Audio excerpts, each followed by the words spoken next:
बिस्मिल्लाहिर्रहमानिर्रहीम। अस्सलाम वालेकुम व्यूअर्स, क्या हाल है? उम्मीद है सब खैरियत से होंगे, खुशखुश होंगे, सेहतियाब होंगे। अल्लाह पाक आपको अपने घरों में हंसता मुस्कुराता सेहतियाब रखे। इन ढेर से दुआओं के बाद व्यूअर्स आज जो रेसिपी लेकर आपकी खिदमत में मैं हाजिर हुई हूँ वो मजेदार सा बीफ पुलाव, बहुत टेस्टी लाजवाब सा है। रमजान के हवाले से व्यूअर्स रेसिपी शेयर की है। इफ्तार टाइम पे आप इस बीफ पुलाव को बनाएं जो गज़ाई से भरपूर, टेस्टी और बहुत ही मजे का है। चलिए इसके इंग्रेडिएंट्स ऑर्डर करते हैं और इसे कुक करने का तरीका भी नोट डाउन कर लेते हैं। लेकिन सबसे पहले आप सबका बहुत शुक्रिया, thank you so much complete video को वॉच करने का, अच्छे खूबसूरत कमेंट्स करने का और मेरे चैनल को सब्सक्राइब करने का। मेरा चैनल है इजी कुकिंग डैश टी, जिसपे इजी और आसान रेसिपीज होती हैं और आप जरूर उसको सब्सक्राइब कर लीजिएगा। चलिए व्यूअर्स अपनी रेसिपी की तरफ चलते हैं, इसको बनाने का तरीका नोट डाउन कर लेते हैं। व्यूअर्स आज हम मजेदार सा बीफ पुलाव बनाएंगे, जिसके लिए ये हमारे पास बड़े बड़े पीस की बोटियां हैं, तकरीबन 8-10 पीस हैं व्यूअर्स। ये इसमें व्यूअर्स ये दरमियान से 2 प्याज है, इसको मैं दरमियान से ऐसे चॉप कर लूंगी। सिर्फ 2 पीस करके हम इसमें डाल देंगे, क्योंकि हम बना रहे हैं जखनी। ये हमारे पास 1-1.5 इंच का टुकड़ा है अदरक का, ये हम डाल देंगे। और पूरे एक पोथी लहसुन की है वो इसमें डालेंगे। 2 टेबलस्पून हम डालेंगे साबुत धनिया, क्योंकि 2 kg के करीब मेरे पास ये बीफ का गोश्त है, तो इसलिए 2 से 2.5 चम्मच हमने साबुत धनिया की डाल देना है इसमें। और इसमें साथ ही हम व्यूअर्स 2 बड़े खाने के चम्मच सौंफ के डाल देंगे। 1 चम्मच, 2-2.5 चम्मच हमने सौंफ के इसमें डाल देने हैं। व्यूअर्स यहाँ पे 4 से 5 अदरक मैंने लौंग डाल देंगे इसमें। इस टाइम पे ये हमें 2 बादाम के फूल चाहिए व्यूअर्स, ये हम इसमें डाल देंगे। और ये 4 से 5 व्यूअर्स ये काली मिर्च है, 8-10 दाने हमने ये इसमें डाल दें। व्यूअर्स गोश्त की स्मेल खत्म होने के लिए बड़ी इलायची 1 अदद हम डालेंगे। ये 2 अदद हमें छोटी इलायची चाहिए ग्रीन, वो इसमें डाल देंगे। और 2 दाने हम दालचीनी के डाल देंगे, 2 टुकड़े ऐसे। ये थोड़ा सा काला जीरा हमें चाहिए, वो हम इसमें डाल देंगे, तकरीबन 1/2 टेबलस्पून। अब इस पॉइंट में इसमें रखने के लिए और गोश्त मिलाने के लिए पानी शामिल करूंगी। तकरीबन 2 से 3 बड़े बाउल भरकर तकरीबन 1.5 लीटर के करीब हम इसमें पानी शामिल कर देंगे, जिससे हम जखनी तैयार करेंगे इसकी। ये व्यूअर्स 1.5 लीटर मैंने इसमें पानी शामिल कर दिया, जिसमें एक गोश्त भी अच्छे से गल जाएगा और ये जखनी भी अच्छे से तैयार होगा। इस पॉइंट पे कुकर को करेंगे बंद और फिर विसल के बजने के बाद तक 30 मिनट का टाइम देंगे इसको गोश्त की गलने के लिए। व्यूअर्स मैंने फ्लेम पे रख दिया है कुकर को और उसको पकने के लिए छोड़ दिया। जैसे विसल बजेगा उसके बाद से 30 मिनट का टाइम नोट कर लेंगे और उसके बाद आपको चेक कराऊंगी गोश्त की पोजीशन और साथ ही जखनी भी दिखाऊंगी। व्यूअर्स फ्लेम को कर दूंगी बंद, क्योंकि 30 मिनट गुजर चुके हैं और अब हम चेक करेंगे गोश्त की क्या पोजीशन है। जैसे इसकी रिमूव होगी तो मैं ऐसे इसको खोल के चेक कराऊंगी। व्यूअर्स ये मैंने कुकर को खोल लिया है, ये देखें माशाल्लाह गोश्त और यखनी बेहतरीन से तैयार हो चुके हैं। इस टाइम पे गोश्त को हम चेक कर लेते हैं। व्यूअर्स ये देखें माशाल्लाह गोश्त कितने अच्छे से इस टाइम पे निकल चुका है। मुझे इस तरह का गोश्त चाहिए था बीफ पुलाव के लिए, तो ये व्यूअर्स मैं इसकी सारी बोटियों को अलग कर दूंगी और उसकी यखनी को अलग हम कर देंगे।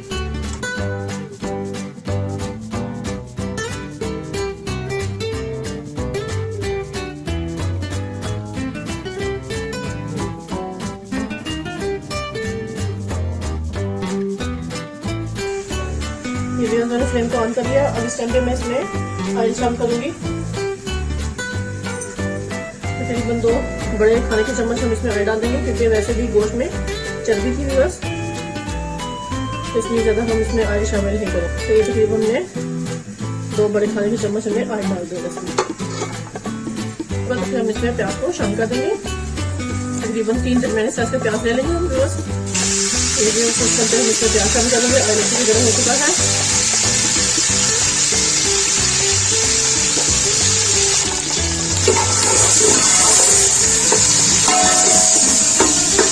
प्याज को हमें गोल्डन ब्राउन करना है, जैसा हम चावलों का कलर लेना चाहते हैं बिल्कुल उसी तरह हम प्याज का कलर करेंगे। ये देखिए व्यूअर्स हमारे प्याज अच्छे से गोल्डन कलर होना शुरू हो गया है। जैसे आप प्याज का कलर करेंगे तो चावलों का भी वही कलर आएगा। अगर डार्क ब्राउन करेंगे तो चावल का भी कलर डार्क ब्राउन होगा। इस स्टेज पे व्यूअर्स मैं इसमें टमाटर शामिल करूंगी। 1.5 किलो के करीब में फसाई से, तो व्यूअर्स मैंने 2.5 टेबलस्पून इसमें सॉल्ट ऐड कर दूंगी। तो हम इसमें पानी शामिल करेंगे।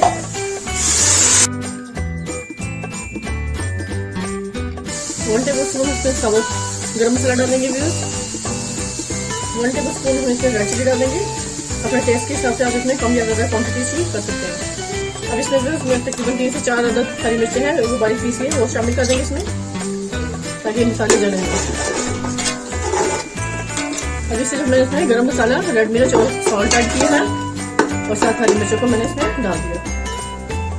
इस पर 1/2 टेबलस्पून मैं इसमें लहसुन पाउडर डाल दूंगी। अगर आपके पास लहसुन का पेस्ट है तो वो शामिल कर लें, पाउडर फॉर्म में है तो पाउडर डाल दें। 1/2 टीस्पून ही हम इसमें डालेंगे अदरक पाउडर।